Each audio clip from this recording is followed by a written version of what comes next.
going to spotlight myself for now. So I just want to thank everyone so much for coming to our first SEM Talk for the 2021-2022 school year.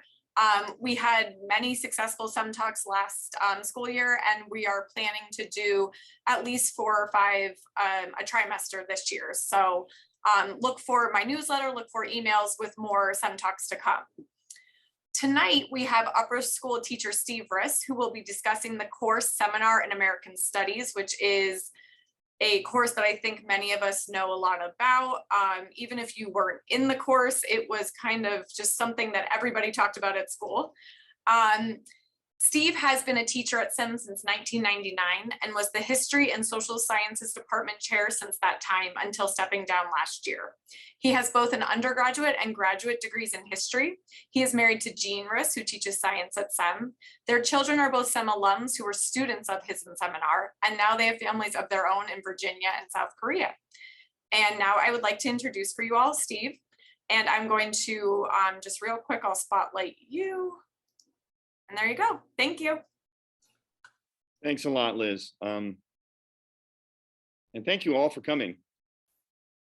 This is a really august group, and just noticing the span of years between the class of 1954 and the coming class of 2024, and just about everything in between.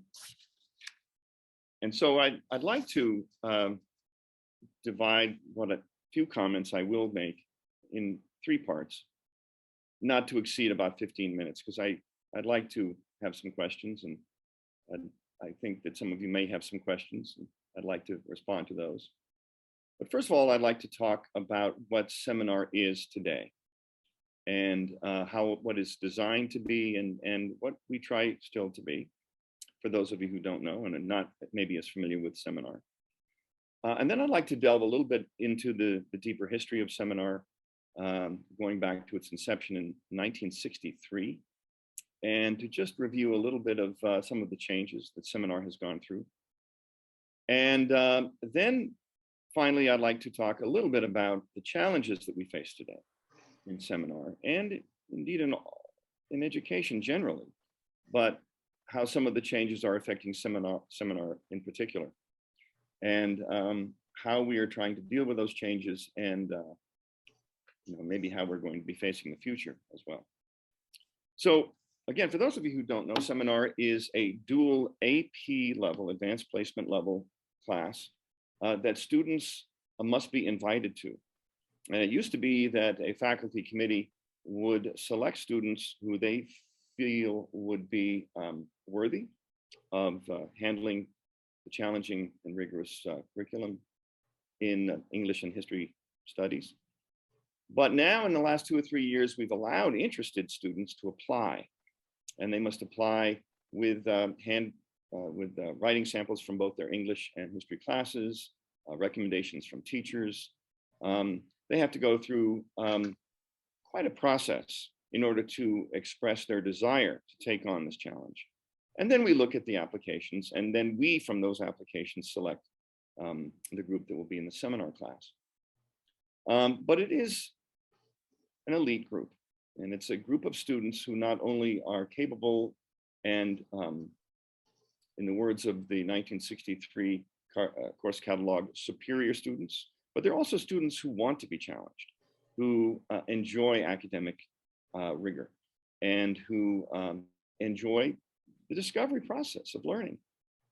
And we know that there are lots of students who excel, and sometimes teachers who like to teach, and we wouldn't teach if we didn't love it. And so we love students who love it too. Not all excellent students love to learn. Some are just driven. We take the students who are driven, but we find that when they come into seminar, all of a sudden, they're not so anxious anymore to drive for the top scores. They look around themselves in the classroom, and for the first time, they see, I think for the first time in their academic careers, they see a group of students who are their intellectual peers. And they realize that this is going to be a different kind of educational experience than they've ever had. And so the course meets, or used to meet, twice a day, once for English and again for history. Of course, we don't do that anymore. Ever since about 4 or 5 years ago, maybe it was longer than that. Years escape me sometimes. But for several years, we have gone to a rotating schedule. So we don't meet every class every day. It used to be that my colleagues and my English department teachers who were teaching this with me, Mary Ann Hopkins, who some of you know, I taught with her for about 10 years, and then Lydia Trail for about 10 or 12 years. And just recently this year, Logan Chase. But for all of those years, except for the last several, we met third and fourth bells every day. So we could slide into each other's classes. And so if one class needed extra time, that teacher could slide into the other teacher's class. We do teach 2 discrete English and history classes. And it really has to be that way. We can't actually team teach at the same time, or else we'd never get anything done. But I am present in the English class because from time to time, it's important to hear history events, history information, historical tidbits that broaden and connect with the English curriculum. And in the same way, my English counterpart sits in my class and makes similar literary comments. When I'm talking about the antebellum period and the Underground Railroad, for instance, last year, Lydia Trail was teaching Uncle Tom's Cabin. And the two were a natural fit in terms of blending curriculum together, blending subjects together, blending ideas, places, people, topics. Unfortunately, this year, Lydia Trail left halfway through the summer. And I think there was a bit of a scramble on campus to see who she could be replaced by. And fortunately, Logan Chase accepted the role. And I'm very, very happy to be working with Logan. The only problem this term is that Logan is not free during my bell.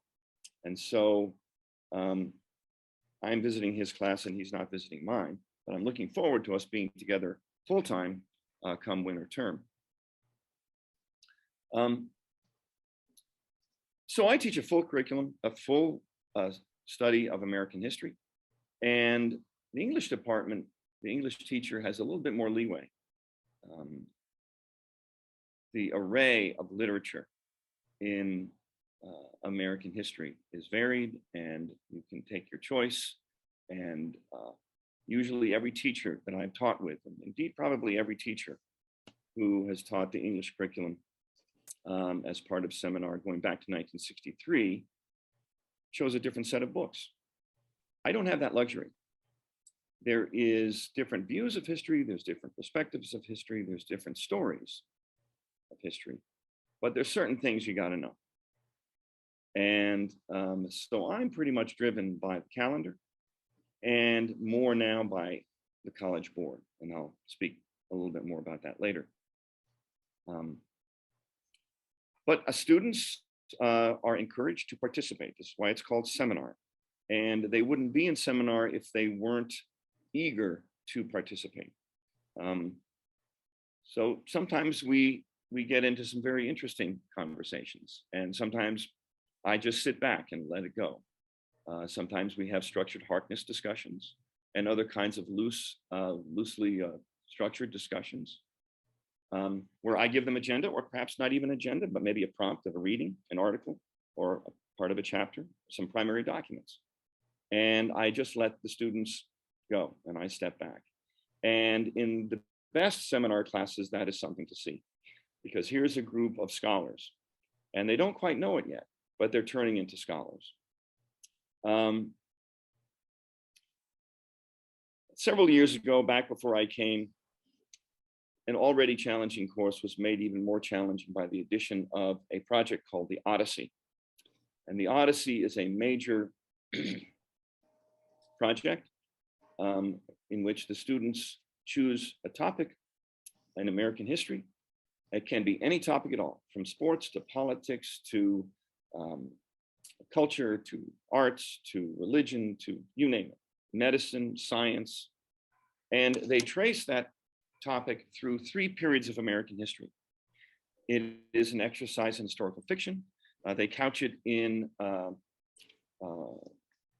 a novelized, or most of them in novelized or fictional point of view and style, but they include history. It's a research paper, but it's a mix of both literature and history. And it is a massive undertaking. I'll just show you one of them here. This is dating from the early part of the 21st century.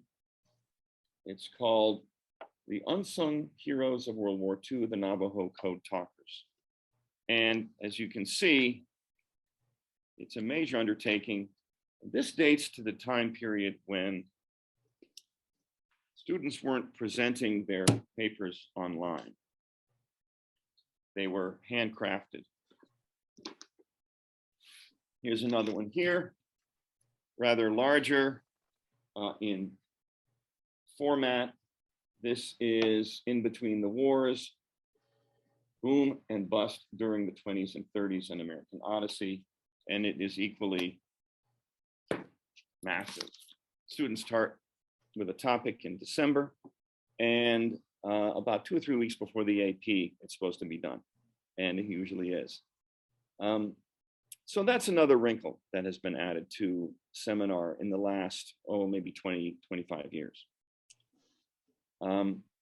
So the students who take this, I introduce it by telling them that this is the outward bound of your academic life.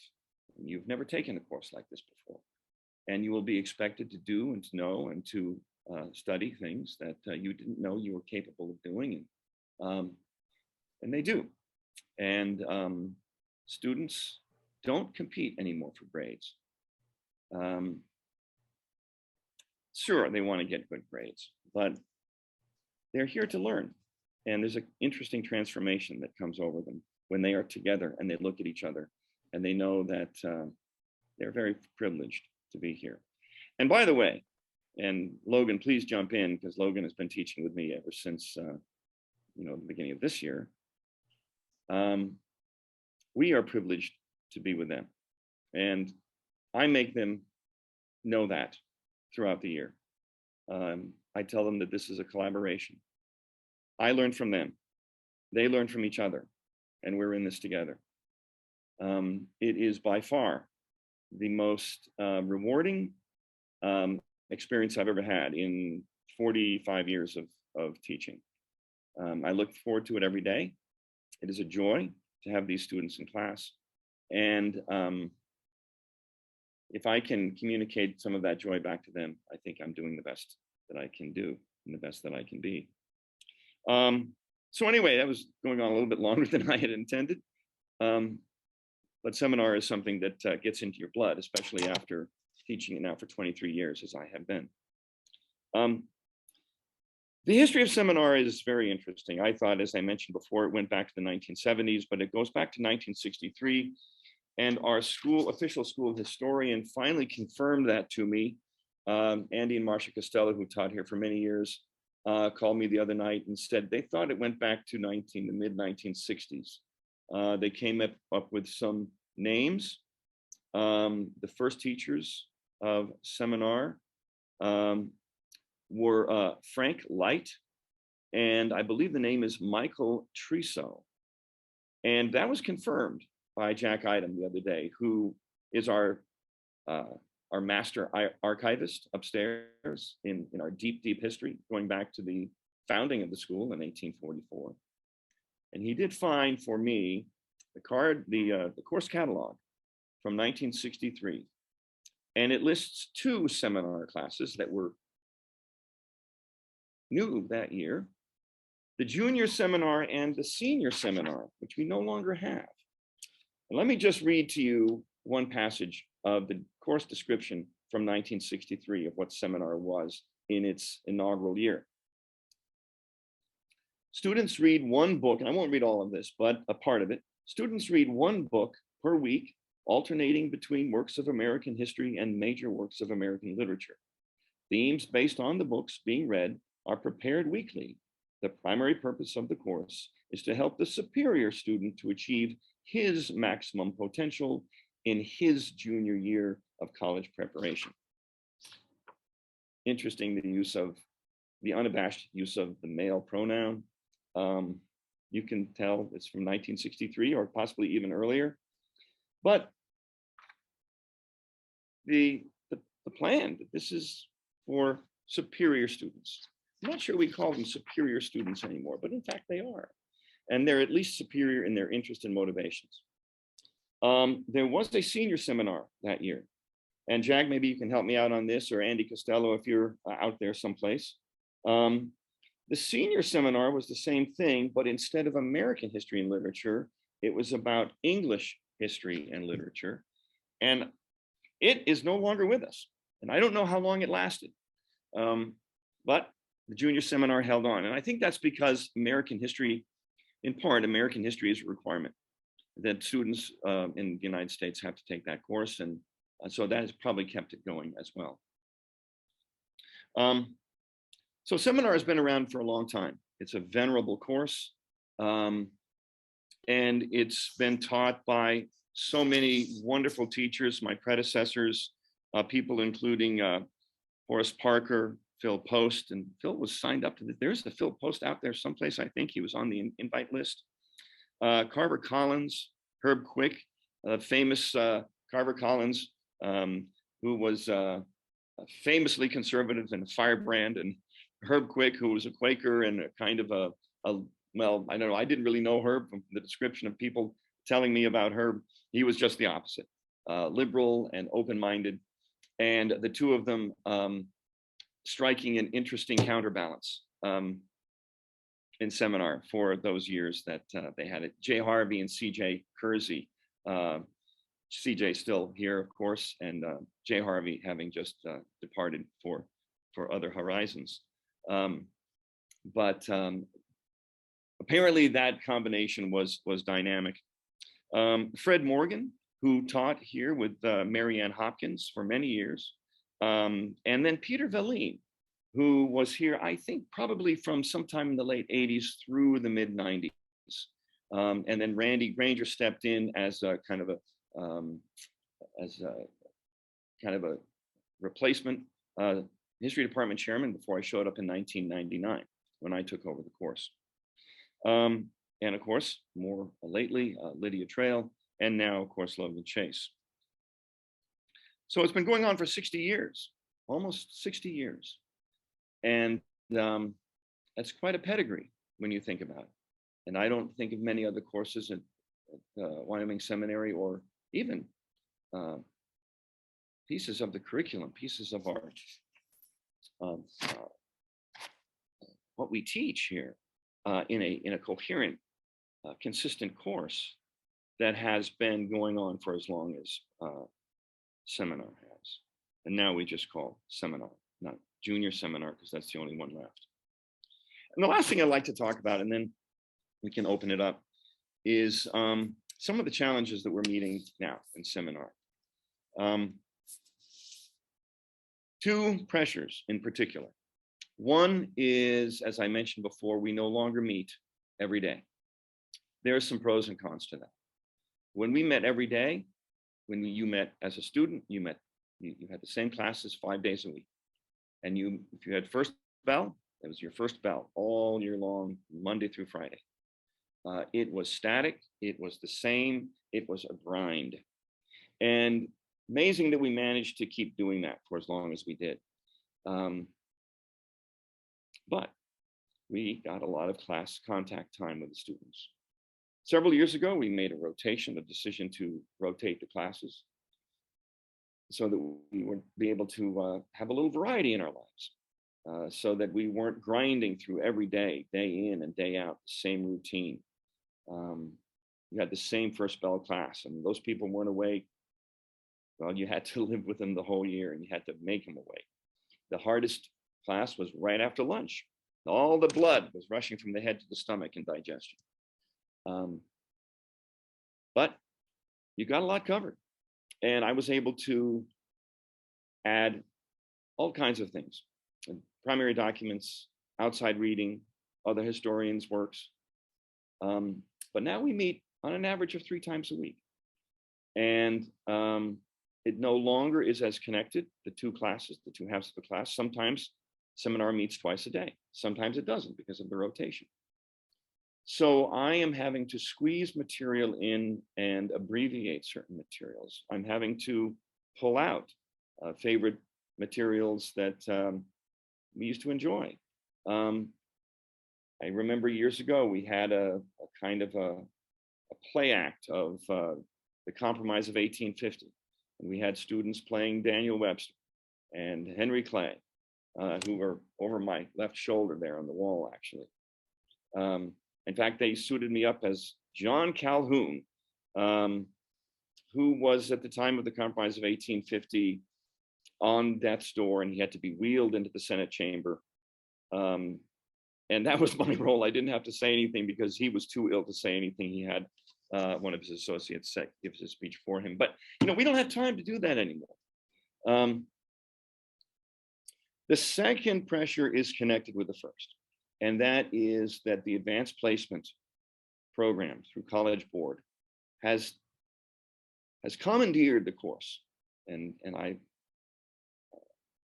have to say the way it is. They have scripted it, they have prescribed it, and they seek to control it and mandate their curriculum, their plan, their outline, their syllabi. And it started several years ago when the College Board required Adam Carlisle and I, and Adam Carlisle at the time taught AP History. We also have AP History. I teach AP History, but I teach seminar. It's different. But we both, because we were both as part of the College Board program, we had to submit I had to submit a syllabus, and so did he.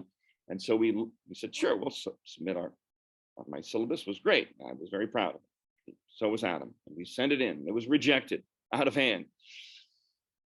And they said, well, you can pick one of ours. And they had 5 to choose from. And Adam and I looked at each other and said, let's go with number 3. So we went with number 3, and it was fine. Today, the College Board has mandated materials, resources, subject matter, themes, everything. They have talking heads, 8 to 12-minute mini videos of teachers teaching the class on any subject in American history. And that was my job. I could really pretty much retire, and students can take this AP class if they want, all online. But I think I resist that, and I think that other teachers resist it too. But we have to play along. And I do more than play. I try to follow it. But it does mean that we have to go at such a breakneck speed, and that we have to cut out things that were wonderful and enriching. And now much of that is left to the wayside. Or I include it anyway, and then I come to a part of American history where I must abbreviate. But we have to get past Reagan by usually somewhere around early May when the APs are given. And that is a race. That is a race. So we're dealing with that, and I think seminar will survive it. I am not teaching an AP class. I am teaching seminar in American studies. But because it is rated and listed as an AP class in the college transcript, and because I'm registered and the students are registered as taking an AP class at Wyoming Seminary, we have to conform to some degree to their curriculum, to their standards, to their values, to really pushing students through a test-driven set of materials.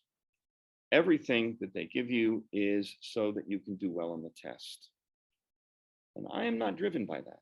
I am driven by, well, the wonder of American history and the excitement of it. and just the richness of learning. But I do note that the students take that test at the end of the year. And I do tell them that if they may want to do some extra kinds of things that are more in line with the test mandates toward the end of the year than I really have time to do. So anyway, that is maybe a little bit more detailed outline than I had intended. But I would be happy to field any questions or to respond to any queries or comments that you might have. In fact, I'm very interested to hear from some of you, especially those of you who remember seminar as it was perhaps many years ago. So I'll just let it open up from there. Yep, everyone can just unmute yourselves and, you know, jump in. Steve was spotlighted, but I made it so that you can get to a gallery view if you need to. Hi, I wonder, can I speak? I can hear you, yes. Cool, okay. So I'm Betsy Belvin, and I graduated in June of 1961 from SEM. I was a terrible, terrible student. And, but I remember Mr. Light and Mr. Betterly talking about this seminar program that was in the works. And because I was such a lousy student, I was not even, you know, not even close to the running. So I just want to mention Mr. Betterly because I think that he was part of the early, you know, the thinking of it all. And I have to say how tragic it is. I know that the testing companies drive education on the lower end. I'm a retired educator myself. I taught college rather than little people, but my sister taught little people, taught first, second, third graders. And I remember one time, because this was you know, No Child Left Behind, and she taught in Virginia, very, very stringent curriculum. And she was teaching the kids how to tell time. So there was a clock, the 12, a 3, a 6, and a 9. And that was it. And so that was all they were teaching. And so my sister said, you know, if a kid asks, what's the 5 for?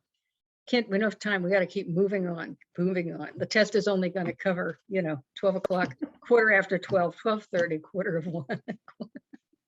So I think that the loss, and I'm quite a history junkie, and I think it's absolutely tragic how we don't know our history, in the words of Bob Marley. And at this critical time when we're being bombarded with critical race theory, which is just, let's teach the whole history, kids. You know, let's tell the whole story. So congratulations and carry on. Thank you very much. That's a lovely sentiment. You know, it's a good fight, and we're here, and that's what we're doing. And these larger institutions that really are taking over and making education a bureaucracy instead of a learning process. And well, we're working with it, but we're also trying to find ways where we can perhaps move away from it as well. And I'm hoping that we'll see how things develop in the future. But thanks for your sentiment. That's much appreciated. I have a question. How are the topics selected? Well, that's a good question, because there's no end of topics. There's certain things that in history I feel that I have to teach.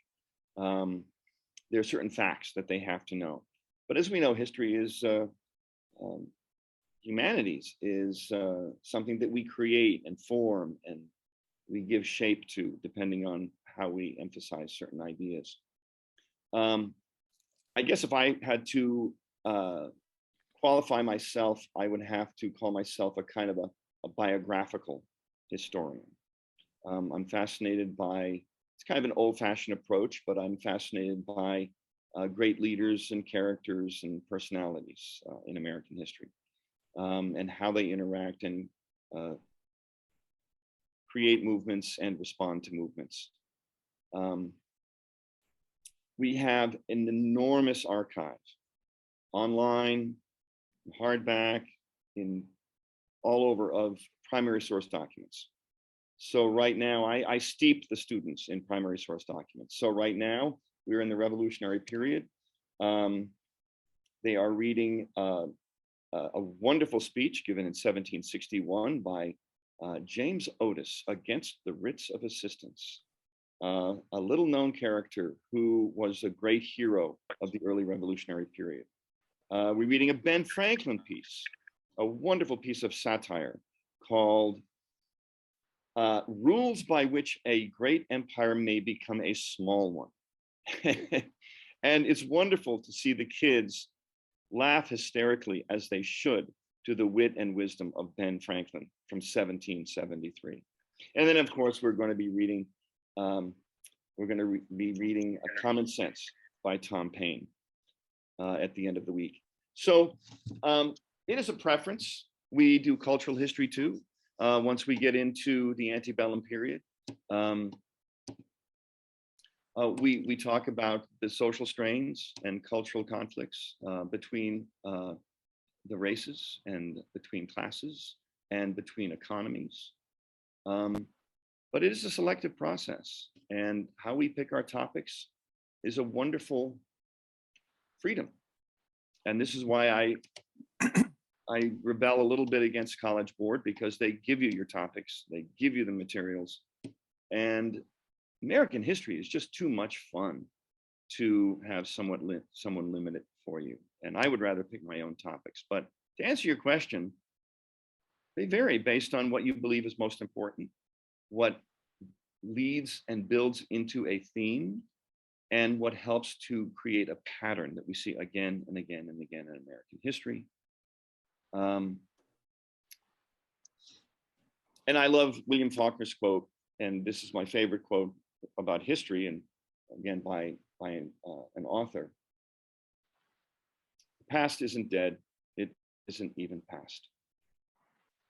And if the students can understand that, the students can understand that what we're experiencing today, right now, is not new. It's living in the result of what has happened. And so in order to understand what's happening now, we have to know history. And we have to know history well enough to be able to understand how it affects us today. So anyway, that's my kind of my driving principle in topic selection. What builds pattern, what builds a theme, and what can lift students and carry them through 300 plus years of American history. I have a recommendation, Please. and I sum it up with a question for your students. Yeah. Was Joe McCarthy a bad guy? Seriously. And I would start with a biography by M. Stanton Evans. Hmm. And the other thing is, you mentioned Horace Parker. Was he there in the 50s? Because I had a Prof. Parker as a English professor in 1950-51. Yes, Horace Parker would have been here in the 50s, for Yeah. sure. And the thing I remember about that is I couldn't get over the fact that we were assigned a book called Ivanhoe. And why I couldn't get over that was this really schoolwork? Because I enjoyed it so much. I consumed it in about a couple days. Ivanhoe, still, yes, Ivanhoe, ninth grade, yeah, yep. Yep. Thank you. Thank you. I'm glad to hear, I taught speech for many years, so I'm glad to hear you incorporate some speeches as in addition to literature and other kinds of resources, because I think it's very revealing and helpful for students to understand.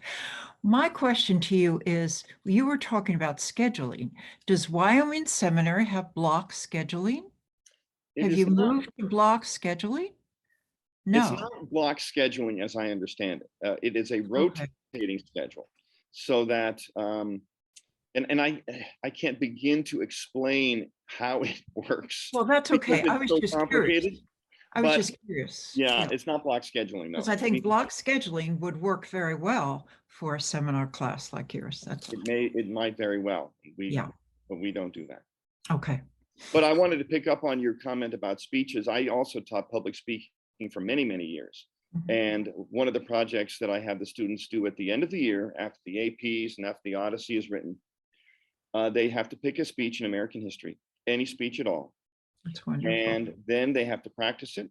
They Mhm. have to, and then they have to deliver it in front of the class. Mhm. Now, if it's a longer speech, of course, I make them condense it and compress it, but I grade them based on their delivery and their oral interpretation of that literature, as determined by their voice and their inflection and their sense of presence. So I am with you on that. Yeah, that sounds great. It's a great project.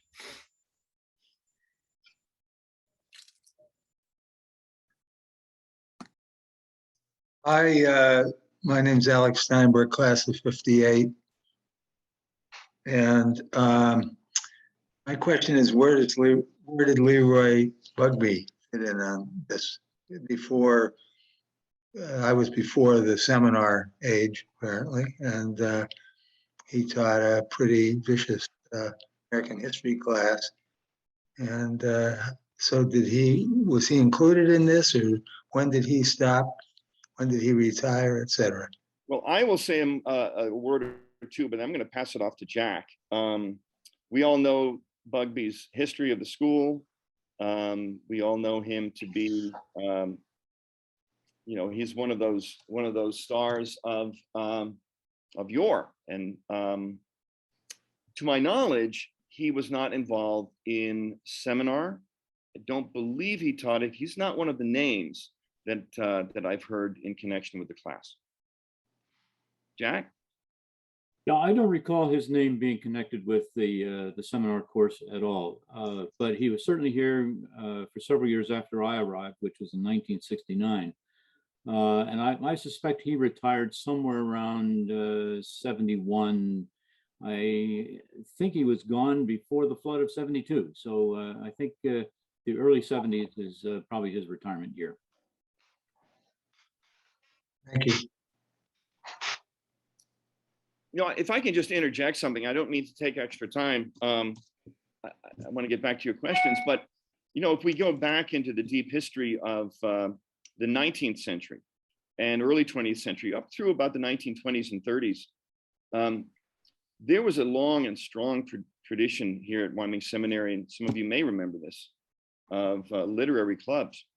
And if you look at some of the opinators from the 19 teens and 1920s, the sophistication of the literary pieces published in that student-run magazine are stunning. And Jack was telling me earlier that, and other people have mentioned this as well, that the seminar was an attempt to revive that kind of literary and historic knowledge and skill. And I think there was some fear by the late 50s and early 60s that it was slipping, that the literary societies had gone away. And this was an attempt to try to revive them and to strengthen the humanities part of our curriculum.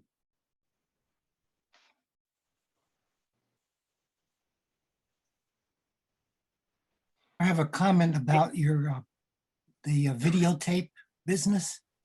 Yes.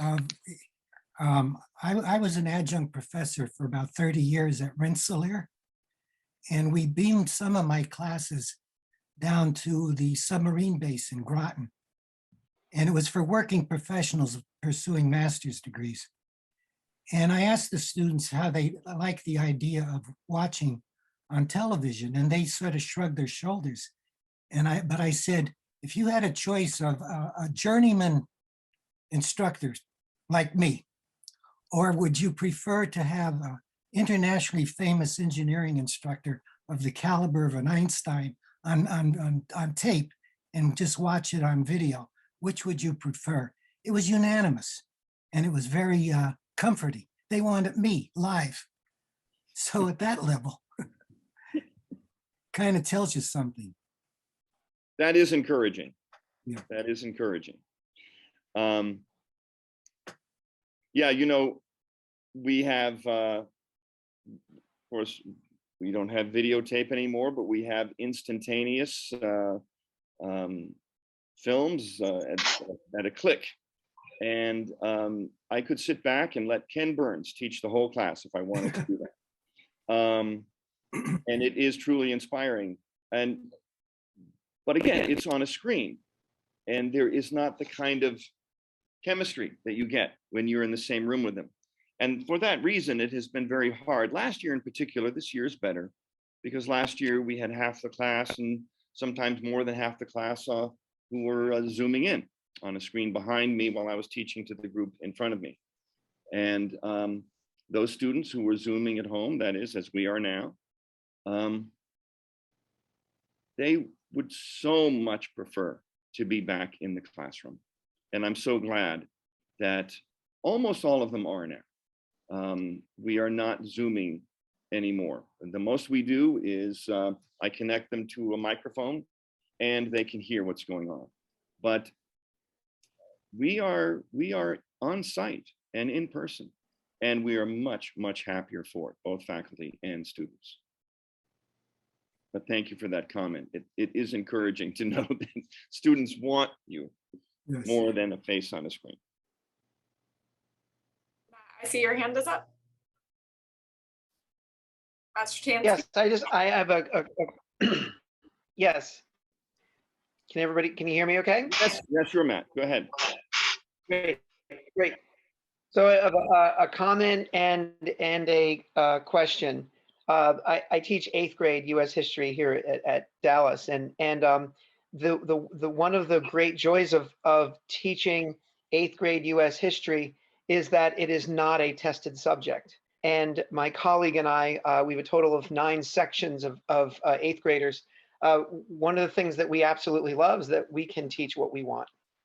And even though it is not really a part of the Pennsylvania state standards, we spent the last 3.5 weeks on Native American civilizations, ancient Native American civilizations, modern Native American civilizations, and the impacts of European expansion and exploration and contact. And none of it is tested. And it is truly it's very liberating, and it really makes teaching so much more enjoyable, because you teach something that you know that the kids have never really been exposed to on the level that we can expose them to as 13 and 14-year-olds. And they are, for the most part, they become truly interested because it's not anything they've ever heard of before. And Right. so I really, I envy you being able to do that with high school students. And then I guess my question is, have you, with the limitations of AP and the College Board, have you ever thought of possibly doing sort of a branch off of this course and then offering a more, I guess you would say, as you would say, canned version for kids who just, and there are kids, there's a lot of kids that this is important to, just want to take that AP test and get the grade on the AP and be able to put that on their resume. Do you ever feel that pull in one way or another? Well, we actually do have a situation like that, Matt. We have 2, is it now 3, could be fully subscribed American history AP classes here. Katie Kersey teaches them, and she teaches it pretty much according to the dictates of AP, and to her credit. I mean, I can't begin to fathom and negotiate and navigate the labyrinth of materials that they give you. But I am also held to a degree to what they want me to do. However, I'm naughty and I go off base a lot. I don't tell anybody that, but I do. Because seminar is a different class. It's American history, but it's a blended class with American literature. We do the Odyssey, which there is no way that any AP class would approach that. They don't even do research, so to speak, or a major paper in AP US history, don't have time. So I've got to do things that, and I enjoy doing the things. So I do feel free. I do feel more free, Matt, I think, than if it was a straight AP class. But I'm a little torn because I'm still part of that college board monster that, but I do what I want to do also, believe me. Good. That's good to hear. That and you know, I don't know how many, if there are any other parents on here. Claire's really enjoying both sides, both with Mr. Chase and with you. Thank you. Well, thank you, Matt. I appreciate that. This is Alex again. While you were talking, I was just doing some research, and it looked like in 1951 at Wilkes College, there was a seminar that they had a series of seminars. They called it courses without, they're more lectures, but where there was an English teacher and Leroy Bugbee was happened to be mentioned in this article about handling the history side of it. So you might, Jack, you might want to take a look at that and see if there's any relationship. I know, I don't know if you knew Dr. Harold Thatcher, who was head of the history department at Wilkes in those days. And he was almost thrown out of his job by the McCarthyites at that time. And, but he was close to Bugbee also, I think. And I'd just be interested to see if that was a precursor of what later happened 12 years later when you guys started this seminar series, if there was any influence. I'm sure Bugbee would have had some influence in helping to design the original course somewhere along the way. He was quite the man, as many of you know. And we depend a great deal on his writing of the centennial history of the school to really just learn what was happening from our founding right on through to the 1944 100th anniversary. He was just a wonderful person. Absolutely. I had one question about the delivery of the Odysseys. I was curious if you still see lots of scrapbook or trunk style projects, or if in the last 10 years with technological change, you've had new and creative ways to see these projects expressed and realized. You know, that's a great question because I miss those big handcrafted projects. I still have mine. Yeah, I mean, Richard, I mean, I'm hoping that most of the students have taken theirs. These date back to the early part of the century. We don't have a big collection of them, and they should go home with you all, right? And I know that a lot of the students have taken theirs to college interviews and that kind of thing. But no, to answer your question, we don't really have, students do it all online and they send it to us electronically. Now it's very professional looking. It's pretty flashy. I mean, they can put all kinds of, you know, images and illustrations, and it's wonderful. And they're very skilled at doing that. But we had one year, I remember we had like a steamer trunk delivered, and it had scrolls inside it that we were supposed to read sequentially of journals and diaries and letters. And it was kind of crazy, but it was very creative. And yeah, those days I'm afraid are gone, which is too bad. I like the handcrafted approach. Steve, they might be gone, but they need to be remembered. So I hope you'll be sure that some of those Odysseys get delivered to the archives somewhere along the way. Well, I've got two here, Jack. I should bring upstairs to you next time you're around. But most of them have gone away with the students, which is appropriate.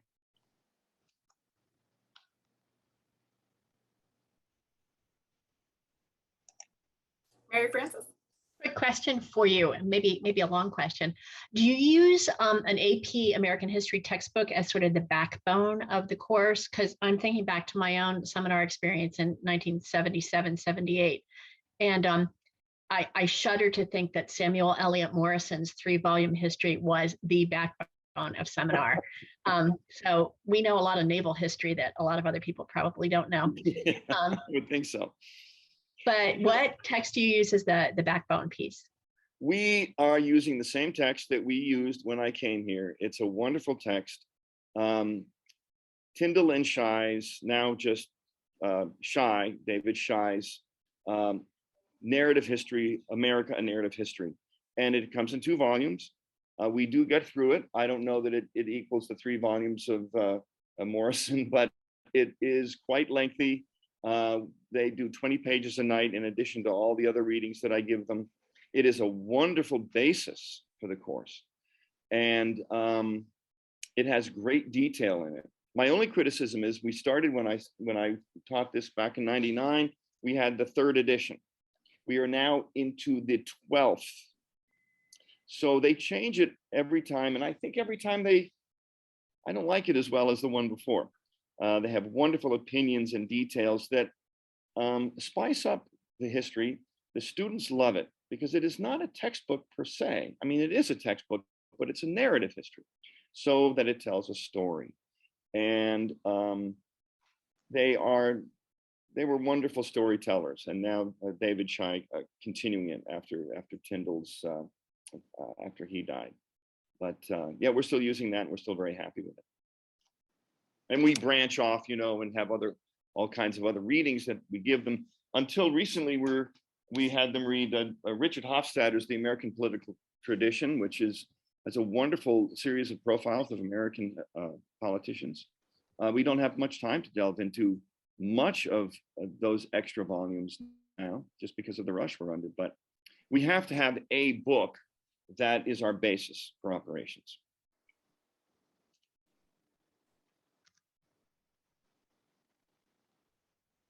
Any other comments or questions? Oh, Matt, are you talking? You're muted. Oh, There we go. Sorry about that. that's Just okay. a quick question for Logan. What are some of the other, I know, did they just read The Crucible? What are some of the other things that they're going to be reading as the year goes on? Yeah, so right now we're actually in the middle of The Crucible. And where we've been in that Puritan period for a little while with Scarlet Letter. But we will be getting into, a lot of the reading is from the Norton Anthology textbooks, and that's a wide range of American literature. But we're going to be getting, Steve mentioned, Uncle Tom's Cabin. We're going to be getting into As I Lay Dying later on, even Mouse, the comic series. I may be missing things, Steve. Steve has been teaching this for over 20 years, and this is my 4th week teaching it, so I'm still very young and raw at this course. But am I missing anything in there, Steve? No, I just have to say Logan's only been teaching it for a month, but he's teaching it like he's been teaching it for years, because there's hardly skipped a beat, Logan. I mean, you're fitting in beautifully, and the kids are really getting what they need to get. So I couldn't be happier, and I can't wait till you and I are together, both bells. I agree, and I appreciate that, Steve. Thank you. It's been great. It's been great teaching it with you so far, so I'm really happy. Mary has a question. Oh, Mary, you're muted. God, you'd think I'd catch on. This is for Logan. Given that wealth of newer literature, I'm thinking Colson Whitehead and others, are you going to make some allowance for adding more contemporary writers about experiences with more diversity? I hope so. I kind of inherited this curriculum when Lydia left over the in the middle of the summer, you know, it was just kind of handed to me. It was too late to kind of change anything at that point. The see. kids had already ordered their books and all that. Oh, And I didn't want to change Understood. anything either, just to make sure. I wanted to see, you know, what, you know, really get the full experience of what it's been like for the past few years. I know that Lydia's been trying to, you know, add in more diverse authors. For the summer reading, we added Their Eyes Were Watching God by Zora Neale Hurston, for example. And there's a fair amount of diversity that we can tackle with the Norton Anthology. But yeah, absolutely. After this year, I'm hoping to kind of, you know, towards the end of the year, even, because book orders are always due by the, you know, by spring. right, So, yeah, yeah. I'm hoping to see, you know, and talk to Steve, obviously, and see maybe what we can do and freshen up the course from the English side of things a little bit more, for sure. Good, I'm glad to hear that. Thank you. Thank you. I'm a grandparent of a current student in the seminar, and I live out in the Olympic National Park, where there are, you know, on the peninsula, there are 5 native tribes. And so, you know, our life has been pretty steeped in that. And I've been relatively surprised at how little exposure.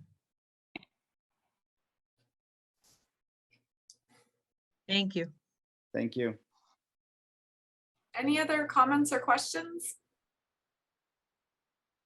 All right, well, Steve, thank you so much. And Logan, thank you for joining us. Good luck with your first year teaching seminar. And, and thank you all so much for joining us. And like I said in the beginning, look for more of my emails with more SEM Talks to come. Good night, everybody. Thanks a lot, Liz. Appreciate it. Thank Bye-bye, you. everybody. This was great. Thank you. Blessings. Bye-bye.